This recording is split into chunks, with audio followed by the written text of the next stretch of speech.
Hello guys, welcome to the channel of career quest. And आज के इस Indian express analysis में I welcome you all.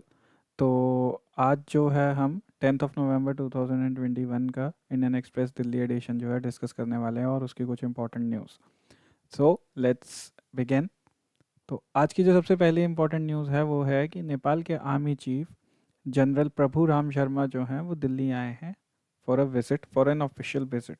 तो ये जो विजिट है ये अपने आप में काफ़ी सिग्निफिकेंट है गिवन द लेटेस्ट डेवलपमेंट्स।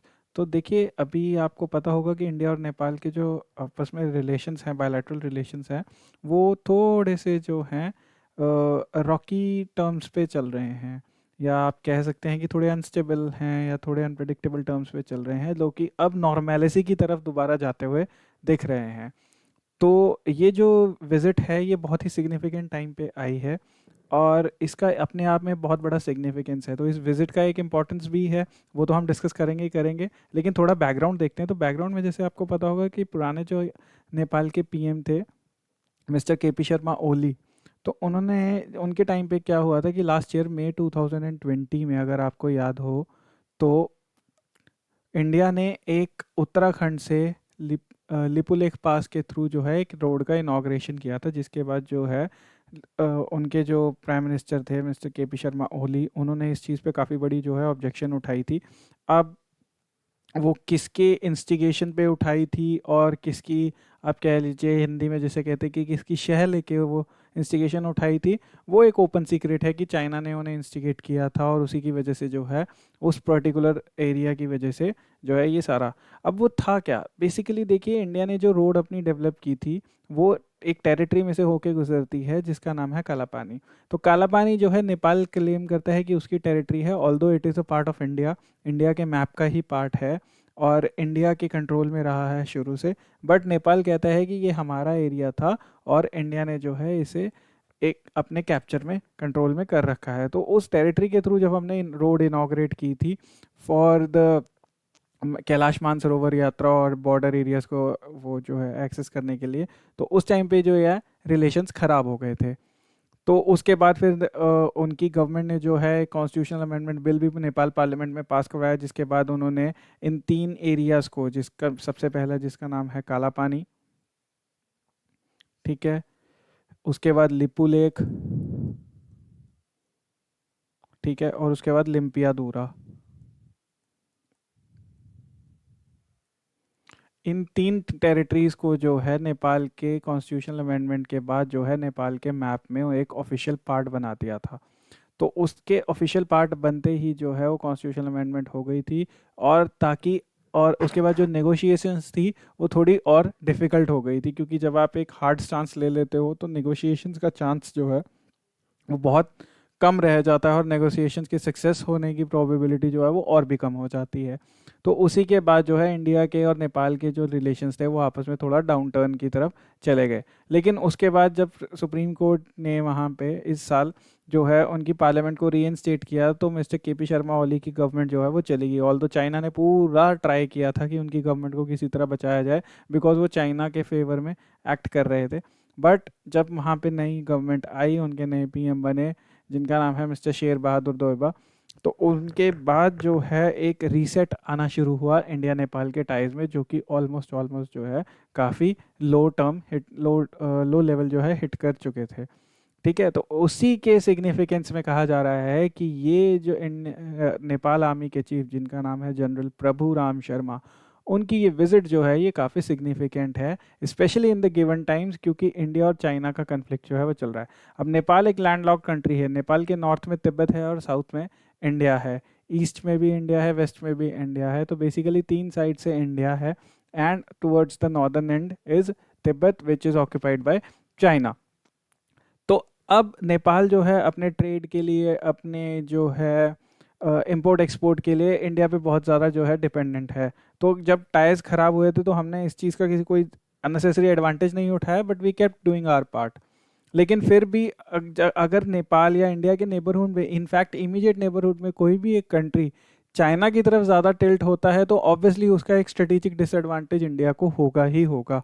तो उसी चीज़ को प्रिवेंट करने के लिए जो है इंडिया ने डिप्लोमेटिक वे से काफ़ी सारे जो है इनिशिएटिव लिए थे। And finally we are seeing the result pay off. तो जनरल प्रभुराम शर्मा जो है एक, आप कह सकते हैं कि मिलिट्री डिप्लोमेसी के तहत इंडिया आए हैं। ऑल्दो नेपाल के जो फॉरेन जो पॉलिसी एक्सपर्ट्स हैं या फॉरेन पॉलिसी मेकर्स हैं, वो एग्जैक्ट टर्म मिलिट्री डिप्लोमेसी को अभी भी अडॉप्ट नहीं कर रहे हैं। They are not interesting in doing that and they are like shying away, और ये कह रहे हैं कि ये हमारी कस्टमरी लिमिट विजिट है। अब कस्टमरी विजिट क्यों है? तो देखिए, इंडियन आर्मी के जो चीफ होते हैं और नेपाल आर्मी के जो चीफ होते हैं, ये आपस में एक दूसरे की आर्मी के होते हैं ऑनरेरी जनरल्स। तो ये इंडिया और नेपाल का बहुत पुराना एक ट्रेडिशन है। जब 1947 में जब इंडिया और ब्रिटेन इंडिया छोड़ के चला गया था, तो एक ट्राइलैटरल अग्रीमेंट साइन हुआ था। ठीक है, तो ये ट्राइलैटरल अग्रीमेंट किस चीज़ के लिए? तो ये ट्राइलैटरल अग्रीमेंट हुआ था इंडिया, नेपाल और यूके के बीच में। ठीक है, तो इसके तहत 6 रेजिमेंट्स ऑफ गोरखा बटालियंस, तो आपको याद होगा कि गोरखा बटालियन जो है वो इंडिया को ट्रांसफ़र कर दी गई थी। ठीक है, तो कुछ रेजिमेंट्स अभी भी ब्रिटिश आर्मी में यानी यूके की आर्मी में है, बाकी की जो रेजिमेंट्स है 6 रेजिमेंट्स जो हैं वो इंडियन आर्मी को ट्रांसफ़र कर दी गई थी। और इंडिया ने फिर लेटर ऑन जाके एक और रेजिमेंट जो है वो रेज़ की थी। तो आज के टोटल, आज का अगर मैं 2021 की बात करूँ, तो इंडियन आर्मी में टोटल 7 गोरखा राइफल्स हैं की बटालियंस, सॉरी बटालियंस क्या क्या मैं रेजिमेंट्स हैं, जिसमें टोटल 39 बटालियंस हैं। ठीक है, और more than 33,000 soldiers are serving. तो अब इन गोरखा बटालियन का नेपाल से क्या लेना है? तो इसमें जो सोल्जर्स आते हैं वो नेपाल से रिक्रूट किए जाते हैं। ठीक है, नेपाल से रिक्रूट किए जाते हैं। They come, yes, people are hired और you can say recruited from Nepal, from the Gorkha community, and they serve in Indian army. और उनको बाकायदा जो नॉर्मल एक इंडियन आर्मी के सोल्जर को फैसिलिटीज़ और सब प्रोविजंस मिलती हैं, वही प्रोविजंस जो हैं नेपाल के सोल्जर्स को भी मिलती हैं। In fact if any one of them applies for other exams like CDS और NDA, they can go on to become Indian army officers. ठीक है, despite being a subject of Nepal. तो ये जो है हमारे रिलेशन है, और ये काफ़ी जो है पुराने रिलेशन है। सो सबसे पहले हमारे जो फर्स्ट आर्मी चीफ थे, general KM Cariappa, also known as Kipper, तो ये सबसे पहले उनको ये टाइटल दिया गया था ऑनरेरी जनरल का। तो तब से ये ट्रेडिशन चलता आ रहा है। तो यहाँ पे आप देख सकते हैं कि ये हैं जनरल MM नरावने जो इंडियन आर्मी के चीफ हैं, और ये जो है जनरल प्रभुराम शर्मा है जो नेपाल आर्मी के चीफ हैं। और ये दोनों एक दूसरे की आर्मी के ऑनरेरी चीफ होते हैं। तो इंडियन आर्मी का चीफ जो है वो नेपाल आर्मी का ऑनरेरी चीफ होता है, और नेपाल आर्मी का जो चीफ होता है वो इंडियन आर्मी का ऑनरेरी चीफ होता है। और इस विजिट में उसी की सेरेमनी जो है वो परफॉर्म की जाएगी। So the president of India, ठीक है, the president of India will confer the honorary rank of Indian army chief to the Nepal army chief general Prabhu Ram Sharma. तो ये कस्टम बहुत पुराने से चलता आ रहा है। आज के इंडियन आर्मी ने 16 नेपाल आर्मी के चीफ देखे हैं, और नेपाल आर्मी ने 21 इंडियन आर्मी के चीफ जो हैं वो देखे हैं, और दोनों में विजिट्स हुई हैं। So this is a very, you can से a very close bond that Indian Army and Nepal Army shares among each other। और इसी ट्रेडिशन को अलाइव जो है वो रखा हुआ है डिस्पाइट बीइंग एनी। तो तभी कहा जा रहा है कि ये काफ़ी एक सिग्निफिकेंट है। और ये और भी ज़्यादा सिग्निफिकेंट हो जाता है बिकॉज आज के टाइम में चाइना जो है वो काफ़ी हद तक नेपाल को अपनी फेवर में जो है लाने की कोशिश कर रहा है। तो चाइना ने प्रॉपर एक स्टडी ग्रुप भी बिठाया है, जिसमें वो ये स्टडी कर रहे हैं कि नेपाल के जो गोरखा कम्युनिटी है वो इंडियन आर्मी को ही क्यों प्रेफर करती है, और वो चाहते हैं कि वो इंडियन आर्मी में ना जाके चाइनीज़ आर्मी का अब आगे से पार्ट बनना शुरू हो। तो ऐसा हो सकता है या नहीं हो सकता है वो तो टाइम ही बताएगा, लेकिन उसके लिए बाकायदा जो है चाइना को एक अग्रीमेंट साइन करना पड़ेगा, जैसे इंडिया, नेपाल और यूके ने किया हुआ है। और उसके बाद चाइनीज़ जो है as usual they can not be trusted. So who knows कि वेदर दीज जो वो सोल्जर्स होंगे उनको वो ड्यू डिग्निटी और जो है ड्यू रिस्पेक्ट मिलेगी चाइनीज़ आर्मी में या नहीं, that only time can tell. So अभी के लिए the diplomacy has been revived and the relations are getting a reset. तो this is a good thing for India as well as Nepal. ठीक है, क्योंकि एशिया की जो फर्स्ट बायलैटरल गैस पाइपलाइन है ना, yes, bilateral gas pipeline of Asia, ठीक है, तो वो इंडिया और नेपाल के बीच में ही है। ठीक है, इसके अलावा हमने बहुत सारे जो है रेल रूट्स उनको किया है, यू कैन से रिवाइव, और साथ के साथ रिकंस्ट्रक्ट, और बहुत सारे जो हैं उनको अपग्रेड किया है, जिसकी वजह से नेपाल को जो है इंपोर्ट एक्सपोर्ट करने में बहुत ज़्यादा ईज हो रही है, क्योंकि नेपाल का 98% जो एक्सपोर्ट होता है दैट इज़ थ्रू इंडिया। इसके अलावा नेपाल की जो है फैसिलिटेशन, जो ट्रेड फैसिलिटेशन है with Bangladesh, with Bhutan, we are doing it. इसके अलावा BBIN, आप याद रखिएगा, ये BBIN काफ़ी न्यूज़ में है। ये क्या है? This is Bangladesh, Bhutan, India, Nepal. Again I will repeat, Bangladesh, Bhutan, India and Nepal, इनके बीच में आपस में एक रोड ट्रांसपोर्ट अग्रीमेंट साइन होगा, जिसके बाद ये आपस में ट्रेड कर सकेंगे विदाउट मच बैरियर। ठीक है, जैसे अभी के टाइम में भूटान और बांग्लादेश के बीच में इंडिया ने काफ़ी अच्छा एक जो है फैसिलिटेशन करवाया है, तो असम में एक पूरा मल्टी मोडल प्रोजेक्ट बनाया गया है, जिसके बाद भूटान और बांग्लादेश के बीच में जो ट्रेड है वो काफ़ी हद तक स्ट्रीमलाइन और स्मूथ हो गया है।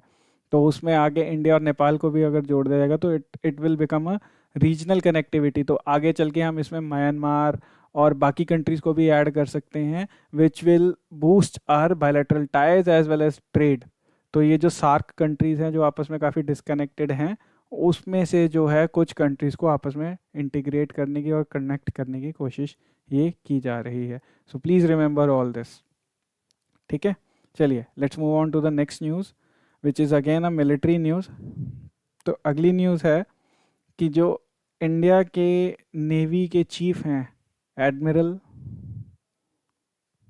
करमबीर सिंह, वो रिटायर हो रहे हैं नवंबर और 30th को। तो उनकी जगह vice admiral R Hari Kumar will be the next naval chief. तो admiral vice admiral R Hari Kumar will be the next naval chief. ये XNDA हैं, नेवल एकेडमी से पास आउट हैं।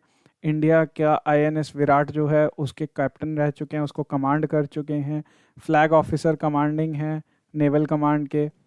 ठीक है, so basically he is quite an decorated person. तो इनको PVSM, AVSM और VSM भी मिल चुका है।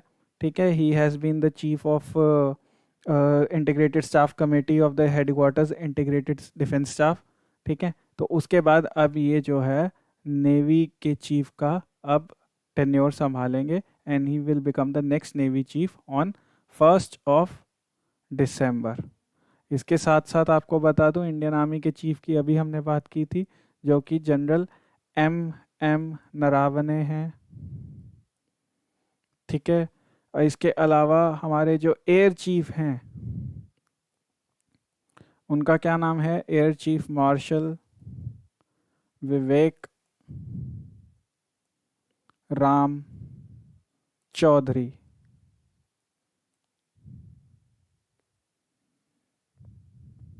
ठीक है, तो air chief marshal VR Chaudhari. इसके अलावा हमारे एक CDS भी हैं, आपको पता ही होगा, जो कि हैं जनरल बिपिन रावत। ठीक है, he is the first CDS of India, and इनका जो टेन्योर है वो टिल द एज ऑफ 65, और जब तक नए पोस्टिंग ऑर्डर्स नहीं आ जाते, विच एवर इज अर्लियर। ठीक है, so let's move on to the next news. तो नेक्स्ट न्यूज़ जो है वो एक गुड न्यूज़ है कि यूके जो है, यूके ने कोवैक्सिन को फाइनली अप्रूव कर दिया है जो इंटरनेशनल ट्रैवलर्स हैं उनके लिए। तो अब ये क्या हुआ है? तो कोवैक्सिन को आपको पता ही है EUL मिल चुका है। EUL means emergency use listing. कौन प्रोवाइड करता है? It is provided by WHO, world health organization. तो WHO ने EUL जो है दे दिया है, एंड इसके EUL के मिलते ही it has become the first Indian developed ठीक है, first Indian developed vaccine to be accepted internationally. तो ईयूएल में काफ़ी सारी वैक्सीन आती हैं, जैसे चाइना की साइनोफार्म है, साइनोवैक है, ठीक है, एस्ट्राजेनेका है ऑक्सफोर्ड की, और उसके अलावा पी फाइजर की है, और बायोनटेक की है। तो ऐसे ही उसमें कोवैक्सीन को भी इंक्लूड कर लिया गया था bye WHO earlier this month. और उसी के चलते जो है अब कंट्रीज़ ने अपनी लिस्ट को अपडेट करना शुरू कर दिया है। अपडेट करने के बाद यूके ने अनाउंस किया है कि फ्रॉम 4 AM ऑन नवंबर 22 जो है, जो भी पैसेंजर यूके में ट्रैवल कर रहा है और उसने दोनों डोज कोवैक्सीन के लगवा लिए हैं, उसको ना तो कोई प्री डिपार्चर टेस्ट चाहिए, यानी आप डिपार्ट करने से पहले जो अपना टेस्ट कराते हैं, ना तो कोई प्री डिपार्चर टेस्ट चाहिए, ना उसको कोई 8th डे वाला जो है RT-PCR करवाना पड़ेगा, ठीक है, ना ही उसको जो है 10 दिन का आइसोलेशन रिक्वायर्ड होगा after reaching UK. So that means जिसने कोवैक्सीन के दोनों डोज लगवा लिए हैं, अब वो इंटरनेशनल ट्रैवल कर सकते हैं to UK without any hesitation, और उनको कोई भी किसी भी तरीके की कोई भी टेस्ट या आइसोलेशन की ज़रूरत नहीं पड़ेगी। They can carry on as normal. तो this is a good news.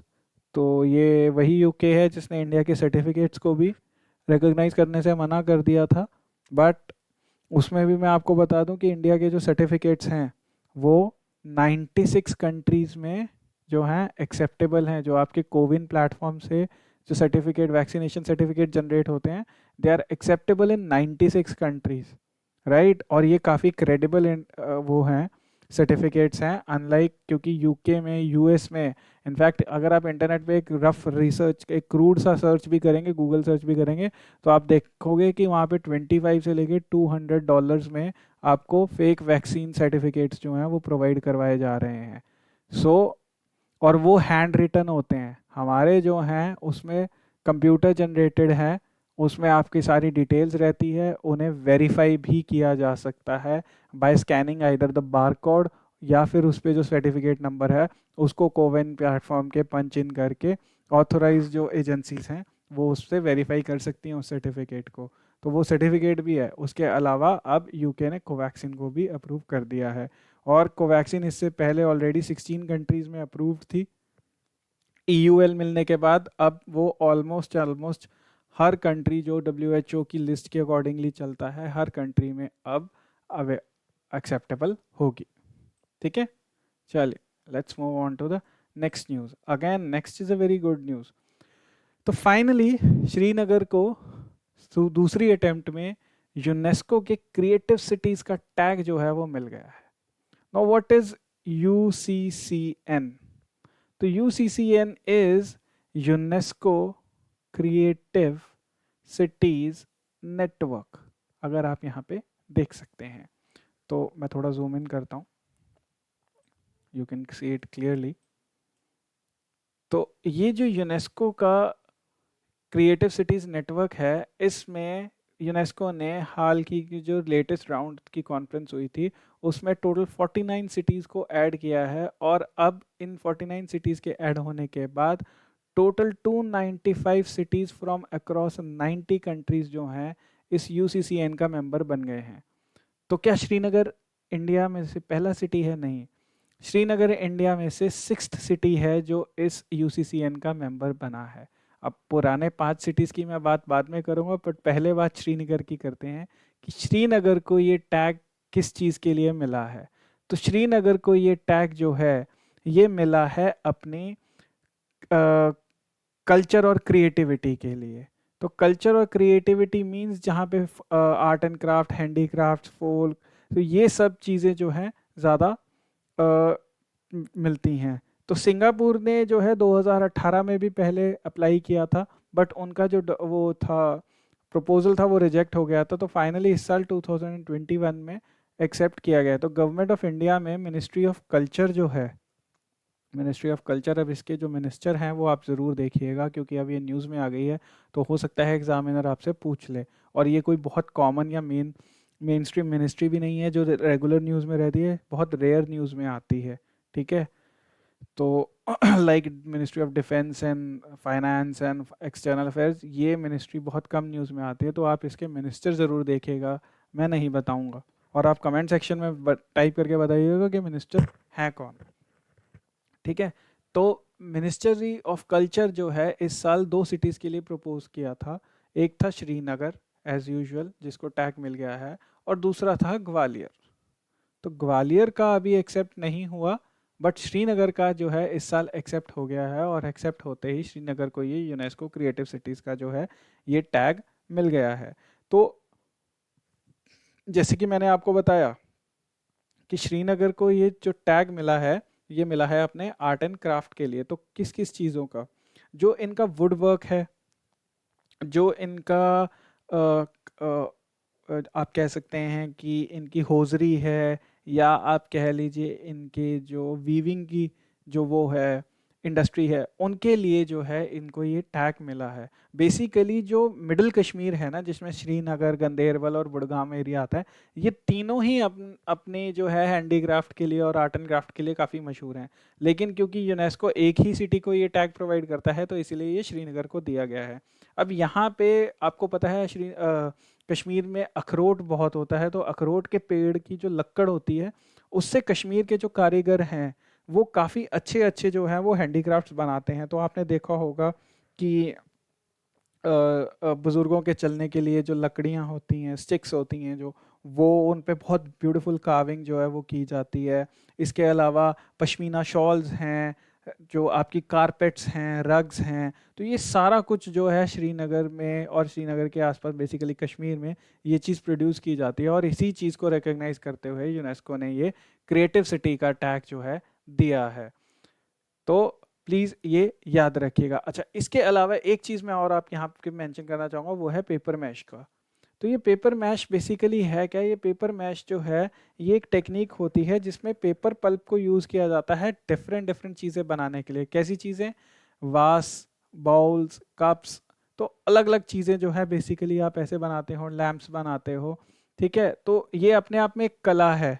तो ये कला जो है ये कश्मीर में 14th सेंचुरी के अराउंड आई थी, और उसी के बाद जो है ये यहाँ पे परमानेंट बस गई है। तो श्रीनगर में अगर आप खासकर मतलब प्रॉपर अंदर कमर्शियल सेक्टर वाली साइड जाएंगे, तो वहाँ पे आप शॉप्स में देख सकते हैं। अगर आप कभी कश्मीर श्रीनगर गए हैं या अगर फ्यूचर में जाते हैं, तो मैं आपको सजेस्ट करूँगा कि एक बार ज़रूर आप जाके वो मार्केट देख के आइएगा।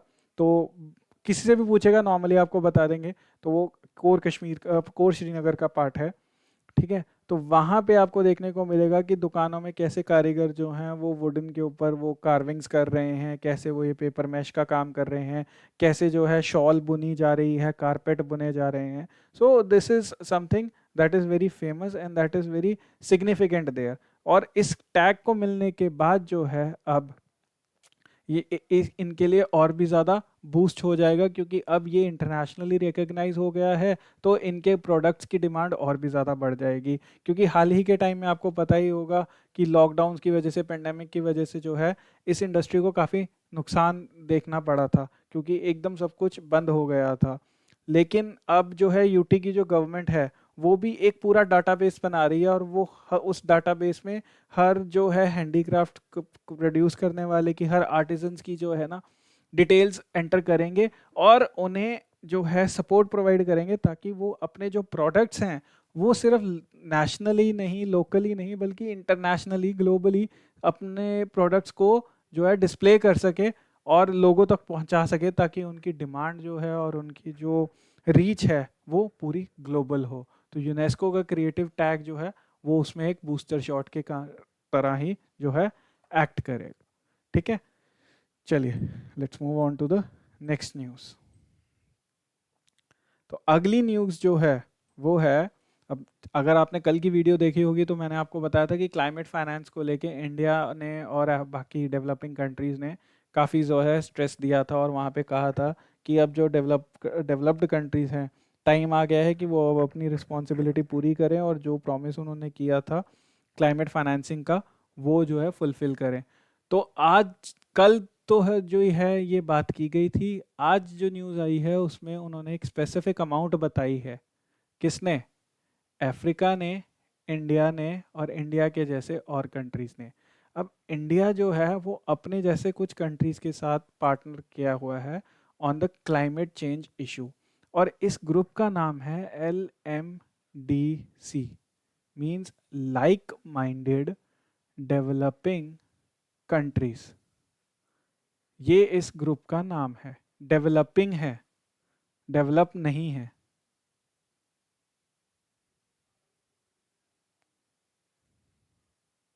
ठीक है, प्लीज याद रखिएगा। तो like minded developing countries plus Africa, पूरा का पूरा अफ्रीका। तो इन सब ने डिमांड की है कि 2030 तक जो है 1.3 trillion per year developed countries जो हैं वो as a climate finance provide करवाएं to the developing countries as well as Africa. अब ये 1.3 ट्रिलियन छोटी अमाउंट तो नहीं होती है, बहुत बड़ी अमाउंट है। ठीक है, इंडिया की जीडीपी जो है वो 3 ट्रिलियन के आसपास है, टू बी प्रिसाइज 2.7 ट्रिलियन जो मैंने लास्ट पढ़ी थी। तो 1.3 ट्रिलियन डिमांड किया गया है फ्रॉम द डेवलप्ड कंट्रीज। तो अब इसको फिर डिवाइड कैसे करेंगे? तो इसमें उन्होंने बहुत अच्छे से क्लियर कट बताया है कि इसमें से जो 700 बिलियन डॉलर्स होंगे वो पूरा का पूरा वो सिर्फ और सिर्फ अफ्रीका के लिए होंगे। ठीक है, 700 billion per year is required for Africa loan. ठीक है, और बाकी का जो बचेगा उसमें से जो है बाकी कंट्रीज, जो बाकी डेवलपिंग कंट्रीज होंगे वो आपस में शेयर करेंगे। तो ये लाइक माइंडेड डेवलपिंग कंट्रीज में कौन कौन आता है? तो इसमें चाइना है, इंडोनेशिया है, मलेशिया है, ईरान है, बांग्लादेश है, श्रीलंका है, फिलीपींस हैं एंड और भी कंट्रीज हैं। तो इन्होंने उसमें बताया है कि आपको जो है ये सारा ये 1.3 ट्रिलियन डॉलर्स कैश में नहीं देना है, इसमें आप कम से कम 100 बिलियन डॉलर की जो है वो ग्रांट रखिए जो आप कैश की फॉर्म में देंगे। ठीक है, उसमें से हाफ जो है वो आप अडेप्टेशन फंड की, यानी अडेप्टेशन रिक्वायरमेंट, अडेप्टेशन मतलब जो क्लाइमेट चेंज हो रहा है उसको अडेप्ट करने के लिए, जैसे सी लेवल राइज हो रहा है या वेदर पैटर्न चेंज हो रहे हैं या फिर आप कह लीजिए सीजनल चेंजेस जो आ रहे हैं और एक्सट्रीम इवेंट्स जो हो रहे हैं, उनको अडेप्ट करने के लिए। कहीं पे बारिश ज़्यादा होती थी, अब और भी ज़्यादा हो रही है, कहीं पे बारिश कम होती थी तो अब बिल्कुल ही सूखा पड़ रहा है। तो उस चीज़ के लिए अडेप्ट करने के लिए जो पैसा है, इस 1.3 ट्रिलियन डॉलर्स में से जो हाफ अमाउंट होगी वो कम से कम मतलब कम से कम हाफ अमाउंट जो है वो अडेप्टेशन रिक्वायरमेंट्स के लिए जाएंगी। ठीक है, 100 बिलियन डॉलर्स की कम से कम जो है वो ग्रांट होनी चाहिए। उसी के बाद जो है वो कह रहे हैं कि अगर ये पैसा दिया जाता है और मिलके सारे कंट्रीज एफर्ट करते हैं, LMDC प्लस अफ्रीका, तब जाके आप जो है वो अपना क्लाइमेट चेंज में जो टेम्परेचर राइज है उसे 1.5 degree Celsius from pre industrial level से कम रख पाएंगे। अदरवाइज कोई इशू, कोई जो है डेवलपमेंट ज़्यादा नहीं होगी। और तो और साथ ही साथ जो वहाँ पे ग्लासगो में जो ये कॉन्फ्रेंस हो रही है, जैसे कि हम कल की वीडियो में, मैं सजेस्ट करूँगा जिसने कल की वीडियो नहीं देखी है तो प्लीज़ आप पूरी वीडियो ना देखने के बजाय वो क्लाइमेट चेंज वाला हिस्सा ज़रूर देख लें, क्योंकि उसमें मैंने बिल्कुल बेसिक से बिल्कुल स्टार्टिंग से एक्सप्लेन किया है कि ये COP और ये क्लाइमेट चेंज क्या है और इसकी जो है क्या रेमिफिकेशंस हैं, क्यों ये इश्यूज आ रहे हैं। तो आई सजेस्ट कि आप अपने प्लीज़ 10-12 मिनट जो है वो निकाल के वो वीडियो देख लीजिए, उसके बाद आपको ये और भी अच्छे से समझ आ जाएगा। ठीक है, तो ये यहाँ पे डिमांड की गई है और आज जो है एग्जैक्ट अमाउंट बता दी गई है। ये ग्लासगो में हो रही है ये कॉन्फ्रेंस, और वहाँ पे जो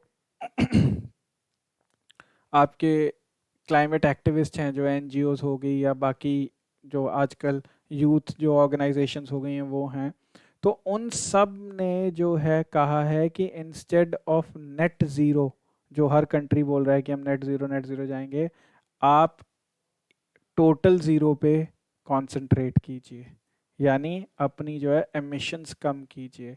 तो अगर आप इस कॉन्फ्रेंस को फॉलो कर रहे हैं, तो रिसेंटली हमारे honourable prime minister Narendra Modi ने भी वहाँ पे 5 टारगेट्स दिए थे। उन्हीं में से एक टारगेट था कि हम अपनी जो एमिशंस हैं उसे 1 बिलियन टन्स ऑफ CO2 जो है बाय रिड्यूस कर लेंगे।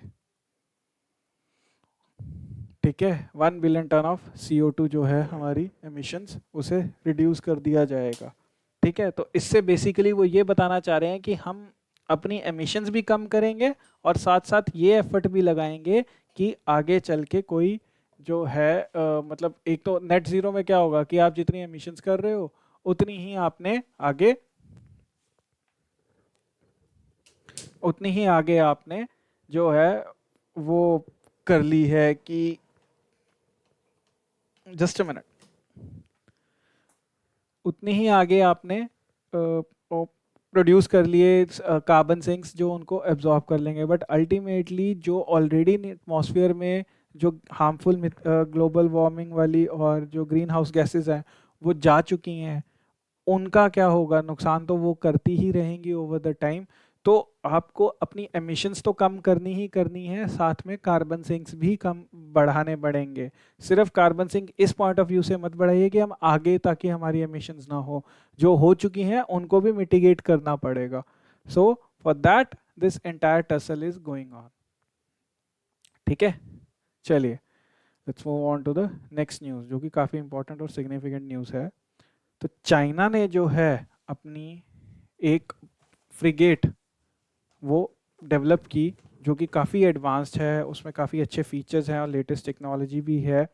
वो फ्रिगेट जो है उन्होंने गिफ्ट की है किसको, वो फ्रिगेट गिफ्ट की गई है पाकिस्तान को। तो पाकिस्तान को ये गिफ्ट करने का क्या मतलब बन रहा है? तो बेसिकली चाइना जो है आपको पता है एक स्ट्रिंग ऑफ पर्ल्स स्ट्रैटेजी जो है उस पर काम कर रहा है। अब ये स्ट्रिंग ऑफ पर्ल्स स्ट्रैटेजी क्या है? तो अगर आप इंडिया का मैप उठा के देखेंगे तो उस मैप में आपको देखने को मिलेगा कि इंडिया के आसपास जो है साउथ में खासकर सारा का सारा इंडियन ओशन है। उस इंडियन ओशन में डिफरेंट डिफरेंट कंट्रीज हैं। तो चाहे एंशंट हिस्ट्री हो हमारी, चाहे मिडिवल हो, चाहे मॉडर्न हो, जिस भी पावर ने इंडियन ओशन पे एक अच्छा होल्ड बना के रखा है पूरे वर्ल्ड में उसी पावर का दबदबा रहा है। क्यों? क्योंकि इंडियन ओशन में से वर्ल्ड का 40% ट्रेड जो है वो होता है। तो अगर आप वर्ल्ड का 40% ट्रेड यानी अगर दुनिया 100 रुपया कमा रही है तो उसमें से 40 रुपये जो है सिर्फ और सिर्फ इंडियन ओशन के थ्रू कमाए जा रहे हैं। ठीक है, बाकी 60 रुपये पूरी दुनिया में बटेंगे, इंडियन ओशन के पास अकेले के पास जो है 40 रुपये आएंगे। तो अब जस्ट एक रफ एस्टिमेट मैंने आपको दिया। तो अब चाइना चाहता है कि इंडियन ओशन में उसकी डोमिनेंस हो, डिफरेंट डिफरेंट चोक पॉइंट्स पे वो स्ट्रेटेजिक बेसिस बनाने की कोशिश कर रहा है। चोक पॉइंट उसी के जो है आगे आप कह सकते हो स्ट्रेटजी को परस्यू करते हुए उसने पाकिस्तान को जो है अपना ऑल वेदर फ्रेंड जो है उसका जैसे वो क्लेम करता है उसको 4 फ्रिगेट्स गिफ्ट करने की बात की है। ठीक है, अब ये फ्रिगेट्स क्या होती हैं, डिस्ट्रॉयर्स क्या होते हैं, सबमरीन्स क्या होती हैं, ये मैं अपनी आने वाली CDS लेक्चर सीरीज़ की वीडियो में बताऊंगा, जिसमें हम बात करेंगे सारे के सारे इम्पोर्टेंट वेपन सिस्टम्स जो न्यूज़ में रहते हैं और उसमें कुछ मिलिट्री बेसिक्स जो हैं वो भी मैं आपके साथ डिस्कस करूंगा। फिलहाल इस न्यूज़ की हम बात करते हैं। तो ये गिफ्ट क्यों की गई है? अब पाकिस्तान इसका पैसा शायद ना भी दे पाए, पाकिस्तान तो ऑलरेडी इतने सारा कर्जे में है, वो जगह जगह से लोन मांग रहा है, जहाँ जाता है वहीं से लोन मांग लेता है। तो फिर ये गिफ्ट करने का मतलब क्या बनता है? देखिए बेसिकली चाइना का जैसे मैंने आपको बताया स्ट्रिंग ऑफ पर्ल स्ट्रैटेजी है, उसमें चाइना ने जो है एक लॉन्ग टर्म जो है आप कह सकते हैं कार्ड खेला है। वो ये है कि कल को ये जो 4 फ्रिगेट्स हैं मैं इंडिया के अगेंस्ट यूज़ कर सकता हूँ। अब देखिए पाकिस्तान इतना सडनली प्यारा क्यों लग रहा है चाइना को? उनके पास उनकी इकोनॉमी इतनी कोई स्ट्रांग नहीं है। ठीक है, उनके यहाँ कोई एसच कोई बहुत ज़्यादा पोटेंशियल भी नहीं है कि मार्केट, हाँ जी आने वाली डेवलपिंग मार्केट है, जैसे इंडिया में तो मार्केट है ना कि आने वाले कुछ सालों में ये मार्केट बहुत बड़ी होने वाली है, इनफैक्ट वर्ल्ड की सबसे बड़ी मार्केट्स में से एक बनने वाली है। तो पाकिस्तान में तो ऐसा कुछ नहीं है। बेसिकली दुश्मन का दुश्मन दोस्त वाली पॉलिसी है।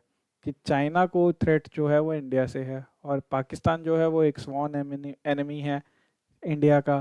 तो पाकिस्तान को अगर वो करता है स्ट्रांग, तो इंडिया का जो अटेंशन है, या आप कह लीजिए रिसोर्सेज हैं, वो डाइवर्ट होंगे, और इंडिया को जो है टू फ्रंट्स पे काउंटर करना पड़ेगा, which will require a lot of resources. तो इससे जो है एक तो इंडिया की डेवलपमेंट तो हैम्पर होगी ही होगी, उसकी प्रोग्रेस में थोड़ा स्लो होगी ही होगी। देखिए ऑब्वियस है, आपको कोई बार बार तंग कर रहा है, आप अपने काम पे कॉन्सेंट्रेट नहीं कर पाएंगे। ठीक है, तो आपको जब अगर दो जने मिलके तंग कर रहे हैं, तो ऑब्वियसली आपका काम और भी ज़्यादा सफ़र करेगा। अगर वो तंग आपको ना करे, तो आप पूरी तरह अपने काम पे फोकस करेंगे और अपने आप को डेवलप करेंगे। तो अगर हमारे पड़ोसी यूरोप की तरह अच्छे होते, तो हमारा जो $75 बिलियन साल का जो हमारा डिफेंस बजट है वो बचता, और ये 75 बिलियन अगर हमारी डेवलपमेंट में हम खर्च करते, तो सोचिए हम कहाँ पहुँच जाते। ठीक है, 1 बिलियन में 7,500 करोड़ रुपए होते हैं। तो 7.5 इंटू 75 कर लीजिए, आपको कितने करोड़, कितने हजार करोड़ रुपए होंगे, आपको पता लग जाएगा। तो यहाँ पे मैं अगेन मैं बात कर रहा था, तो ये कल को चल के चाइना को बेनिफिट दे सकते हैं स्ट्रेटेजिकली। तो इसीलिए चाइना जो है ये दे रहा है 4 फ्रिगेट्स, अभी पहली आई है, 3 और आएंगी। ये डेवलप की गई है by China state ship building corporation limited. ठीक है, और पाकिस्तान की नेवी ने इसका नाम रखा है PNS टगरिल। ठीक है, PNS तगरिल। तो ये तगरिल बेसिकली वही मिडीवल राजा था जिसने ईरान के ऊपर फतेह की थी। ठीक है, it was a Turkish king जिसने ईरान के ऊपर फतेह की थी। तो ये टाइप 054, टाइप 054 जो है डिस्ट्रॉयर है, और पाकिस्तान नेवी के लिए बनाया गया है। इसमें मल्टीपल जो हैं वो कैपेबिलिटीज़ हैं, जैसे ये surface to surface, surface to air, और अंडर वाटर जो है फायर पावर इसकी काफ़ी अच्छी है। इसके अलावा सर्वेलेंस के लिए भी जो है ये काफ़ी अच्छी तरीके से यूज़ हो सकता है। ठीक है, और इसमें ये भी है, कैपेबिलिटी है कि एक ही टाइम पे ये हाईली इंटेंस मल्टी थ्रेट जो है वो एनवायरनमेंट, उसमें परफॉर्म कर सकता है। मतलब ये एक टाइम पे मल्टीपल फंक्शंस जो हैं परफॉर्म कर सकता है, डिफेंड भी कर सकता है, सेम टाइम पे अटैक भी कर सकता है। So that is why India should watch out. I should not say India should worry, but India should watch out कि हमें केयरलेस नहीं होना है, हमें इसको वो नहीं करना है। इसमें सिर्फ एक ही गारंटी मिलती है, जो कि है कि it is made in China. तो अब देखिए, ये है तो बहुत एडवांस और काफ़ी अच्छी, बट ये है अल्टीमेटली है तो मेड इन चाइना, तो देखिए कितने दिन चलती है। ठीक है, सो इसके अलावा आपको पता ही है, चाइना ने जिबूटी में, जो कि हॉर्न ऑफ अफ्रीका पे एक कंट्री है, वहाँ पे भी अपना एक बेस बनाया है। श्रीलंका में इनके पास हम्बनटोटा पोर्ट है जिसका ये मिलिट्री यूज़ कर सकते हैं। ग्वादर पोर्ट जो कि पाकिस्तान में है।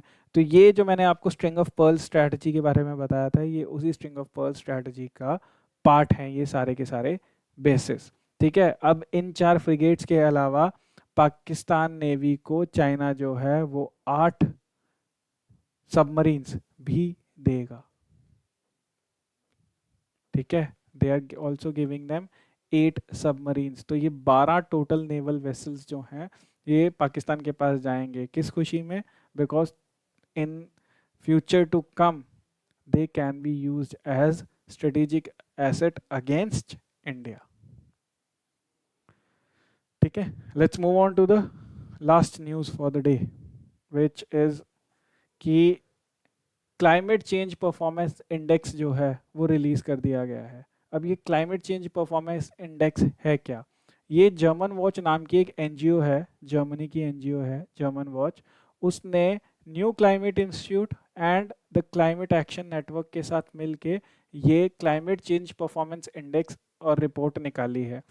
ये क्लाइमेट चेंज परफॉर्मेंस इंडेक्स क्या करती है? ये बताती है कि कौन सा कंट्री जो है क्लाइमेट चेंज को प्रिवेंट करने के लिए, उसे रोकने के लिए कितने ज़्यादा एफर्ट्स कर रहा है। तो इसमें टोटल उन्होंने 57 कंट्रीज़ को जो है स्टडी किया और उनको रैंकिंग दी है। तो क्लाइमेट चेंज जैसे मैंने आपको बताया ही है जलवायु परिवर्तन। तो क्लाइमेट चेंज अगर होता है तो it is very very harmful for the entire earth, सिर्फ एक जगह के लिए नहीं, पूरी की पूरी अर्थ पे उसका इफेक्ट आज नहीं तो कल पड़ेगा। किसी जगह पे एक इमीडिएटली 2 दिन बाद पड़ेगा, किसी जगह पे 20 दिन बाद पड़ेगा, लेकिन eventually it will effect the entire earth. ठीक है। तो ये जर्मन वॉच और ये पूरे क्लाइमेट चेंज एक्शन नेटवर्क मिलके यही स्टडी कर रहे हैं कि कौन सा कंट्री जो है कितने सिंसियर एफर्ट्स लगा रहा है कि वो अपनी हैबिट्स को, अपने लाइफस्टाइल को, अपने लोगों के लाइफस्टाइल को थोड़ा चेंज करे, अपनी पॉलिसीज में चेंज करे, ताकि ये क्लाइमेट चेंज को होने से रोका जा सके। तो इसमें डिफरेंट डिफरेंट कंट्रीज को उन्होंने स्कोर दिया और उस स्कोर के बेस पे मिली है रैंकिंग। तो अब इस रैंकिंग में जो रैंक 1 है, रैंक 2 है और रैंक 3 है, ये किसका है? रैंक 1 किसी का भी नहीं है, रैंक 2 किसी का भी नहीं है, रैंक 3 किसी का भी नहीं है। Exactly, none of the countries in the world which has been studies for this particular report ने ऐसा कुछ किया है कि इनको 1, 2 या थर्ड रैंक दिया जा सके। जो टॉप रैंक कंट्री है वो है स्वीडन और उसका रैंक है 4। ठीक है। और जो बॉटम रैंक कंट्री है वो है यूएस एज यूजुअल, क्योंकि सबसे ज़्यादा कार्बन एमिशन यूएस की है पर कैपिटा कार्बन एमिशन, वैसे भी सबसे ज़्यादा कार्बन एमिशन इनकी है। और ये कोई सिंसियर एफर्ट भी नहीं लगाते हैं अपना लाइफस्टाइल चेंज करने में। या देखिए, वेस्टर्न कंट्रीज जितने भी हैं सबका लाइफस्टाइल जो है बहुत ही पुअर है। हमें अक्सर यहाँ पे सपना दिखाया जाता है कि वहाँ पे लाइफस्टाइल बड़ा अच्छा है या लाइफ बहुत अच्छी है या वॉट एवर इट इज़। ठीक है, और वो अपनी जगह पे सही है, लेकिन उसका जो एक इन्वायरमेंटल इम्पैक्ट है वो उतना ही हाई है। इंडिया में इतनी बड़ी पॉपुलेशन होने के बावजूद भी हमारी पर कैपिटा एमिशंस सबसे लोएस्ट में से एक, सबसे लोएस्ट कंट्रीज में से एक ही में हैं हम। ठीक है। इतनी बड़ी पॉपुलेशन होने के बावजूद भी शेयर नंबर्स पे हमारी एमिशंस जो है वो ज़्यादा आ जाती है, लेकिन अगर हम पर कैपिटा बात करें तो वन ऑफ द लोएस्ट है पूरे वर्ल्ड में हमारी। क्यों? क्योंकि हमारे जो ट्रेडिशनल तरीके थे ज़िंदगी जीने के, हमारे जो कस्टम्स हैं, हमारे जो रिचुअल्स हैं, वो सब के सब नेचर के साथ हैं, नेचर के अगेंस्ट नहीं हैं। हमारे यहाँ जो एक हमारा ट्रेडिशन है खेती करने से लेके ज़िंदगी जीने तक का, ठीक है, वो सब इको फ्रेंडली था, उसमें हम इन्वायरमेंट का पूरा ध्यान रखते थे। लेकिन वेस्टर्न हैबिट्स को अडाप्ट करने के चक्कर में हमारी जो है एमिशंस वो काफ़ी बढ़ गई हैं और हमारा जो एनवायरनमेंट है वो सफ़र कर रहा है। And that is why 23 out of 30 most polluted country cities in the world are in India. ठीक है। तो हम पहले नेचर को पूजते थे, आज हम नेचर को जो है एक्सप्लॉइट कर रहे हैं। So anyways, still India has been ranked at number 10। तो इंडिया का स्कोर जो है वो 63 है और फिनलैंड से भी ऊपर है हम लोग। ठीक है। ओवरऑल अगर मैं रैंकिंग की बात करूँ, ठीक है, तो ओवरऑल रैंकिंग की बात करूँ, इसमें डिफरेंट डिफरेंट कैटेगरीज थी। ठीक। तो लो पर कैपिटा एमिशन जो है वो इंडिया का एक प्लस पॉइंट है, तो इसीलिए हमारा ओवरऑल रैंकिंग जो है वो नंबर 10 पे आई है और हमारा स्कोर जो है दैट इज़ 63.98। क्लियर? चलिए, तो ये थी आज की लास्ट न्यूज़। तो आई होप आपको आज के जो है एनालिसिस में चीज़ें समझ आ गई होंगी। अगर फिर भी आपका कोई डाउट है तो एज़ यूजुअल आप कमेंट सेक्शन में टाइप कर सकते हैं, हम डेफिनेटली जो है आपको आंसर करेंगे। एंड इसके अलावा अगर आपके लिए, आपके पास कोई सजेशन है हमारे लिए, again you can type it in the comment section. You want any particular topic to be discussed in detail, वो भी आप हमें टाइप कमेंट सेक्शन में टाइप करके बता सकते हैं। इसके अलावा आप हमारी ऐप डाउनलोड कर सकते हैं to get the latest content और free notes on current affairs. ठीक है। तो आई होप आप हमारे चैनल को जो है वो सब्सक्राइब करेंगे एंड हमारी वीडियोस जो हैं अगर आपको पसंद आती है तो उसमें लाइक बटन ज़रूर दबाएंगे, और तो और अपने फ्रेंड्स के साथ और आगे जो भी आपके साथ प्रिपरेशन कर रहे हैं सबके साथ जो है वो शेयर करेंगे। So I wish you all very best and see you tomorrow. Thank you.